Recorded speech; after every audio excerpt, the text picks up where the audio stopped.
Salam sejahtera bagi sesiapa yang menonton video kami kali ini. Kami dari Kumpulan 2 daripada subjek nilai masyarakat Malaysia. Ini kami ingin menerangkan tentang beberapa perjuangan, menerangkan tentang contoh anasir luar dan menerangkan cara mengatasinya. Yang pertama, saya ingin mengisahkan tentang perjuangan tanah air kita yang mengorbankan anggota keselamatan iaitu polis dan sebagainya dalam tragedi berdarah di Balai Polis Bukit Kepong Muar pada tahun 1950 maupun tragedi terdahulu di Balai Polis iaitu Balai Polis Kuala Kerau, Pahang. Perjuangan ini mengisahkan beberapa anggota polis yang mengorbankan diri mereka untuk mempertahankan tanah air daripada dikena jajahi.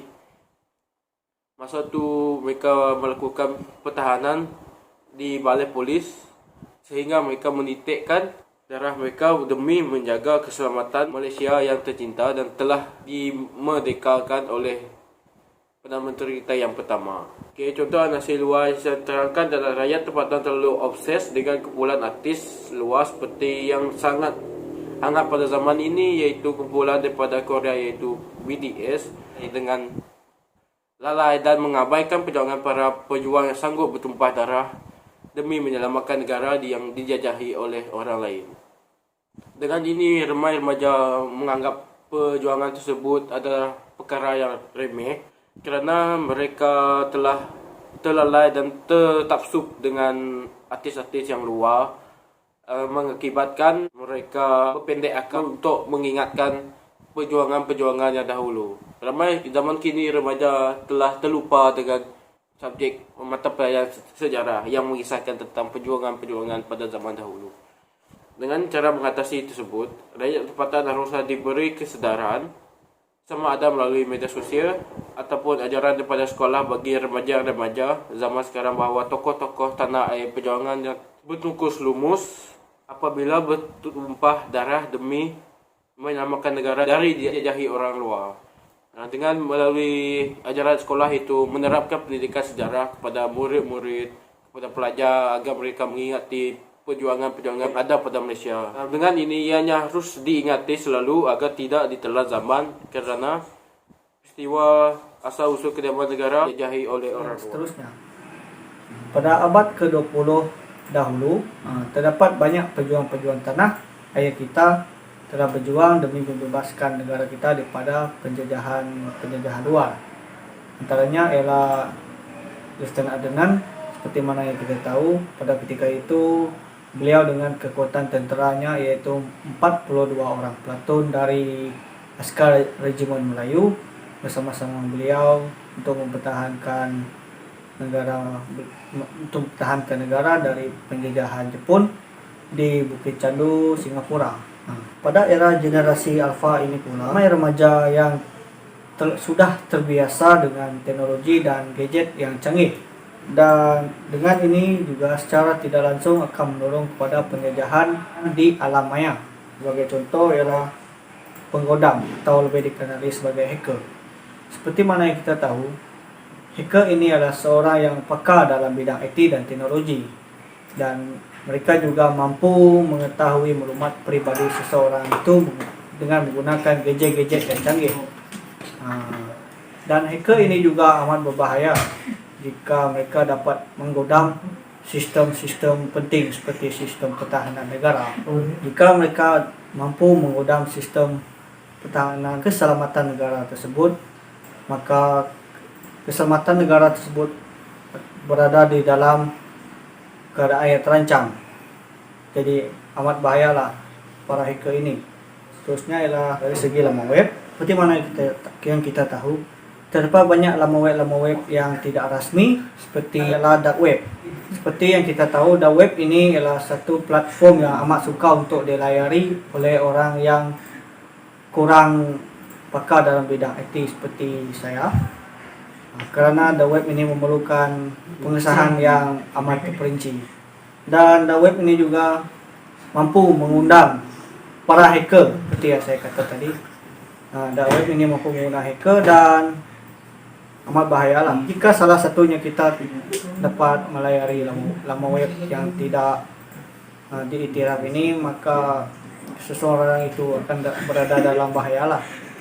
Cara untuk mengatasi masalah ini, remaja haruslah berhati-hati dan lebih berwaspada daripada apabila menggunakan gadget seperti handphone, MacBook, laptop dan sebagainya, karena melalui alat ini mampu dijajah dengan mudah oleh penjajah luar.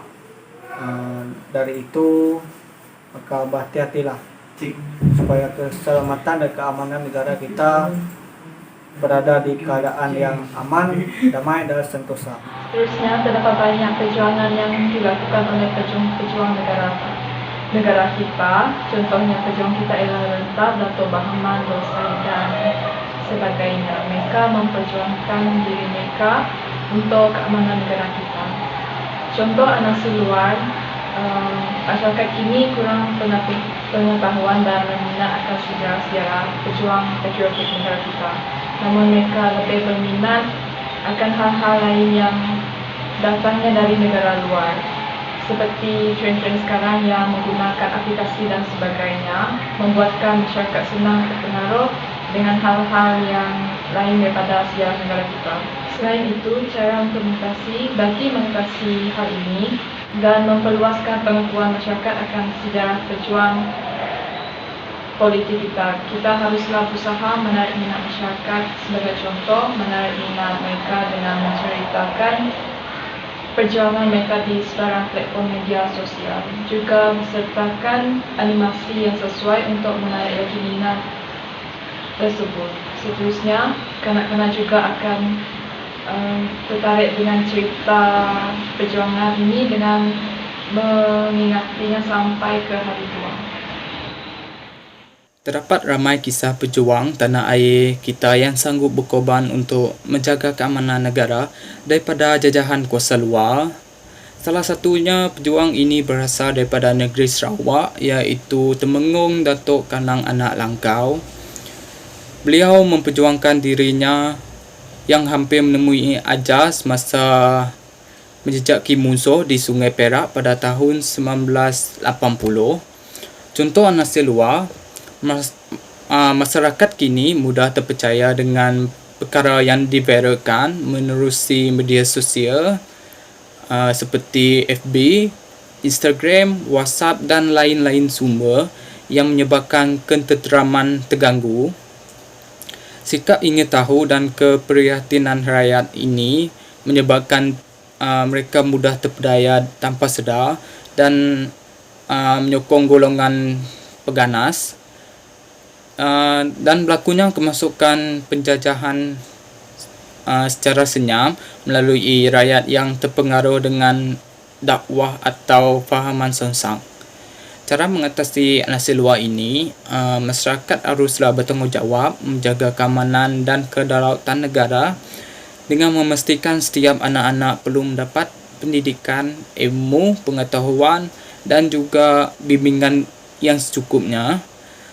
Melalui ini, masyarakat akan tahu betapa besarnya pengorbanan seorang pejuang negara bagi memastikan keamanan negara ini daripada penjajah kuasa luar. Itu saja daripada kami. Saya berharap agar dapat membantu di kalangan generasi muda di luar sana bagi mengingatkan semua pejuang-pejuang negara yang telah berkorban, yang dikemukakan oleh kawan-kawan saya atau yang tidak dikemukakan dalam ini. Setiap keamanan dan kesejahteraan negara bukanlah datang secara percuma, tapi hanya melalui darah serta pengorbanan nyawa pejuang negara. Setiap pendidikan awal di rumah menjadi teras utama dalam mendidik dan memupuk jiwa anak-anak yang memberi kesedaran dan penedahan kepada pengorbanan generasi yang terdahulu yang berjuang untuk menuntut kemerdekaan daripada penjajah.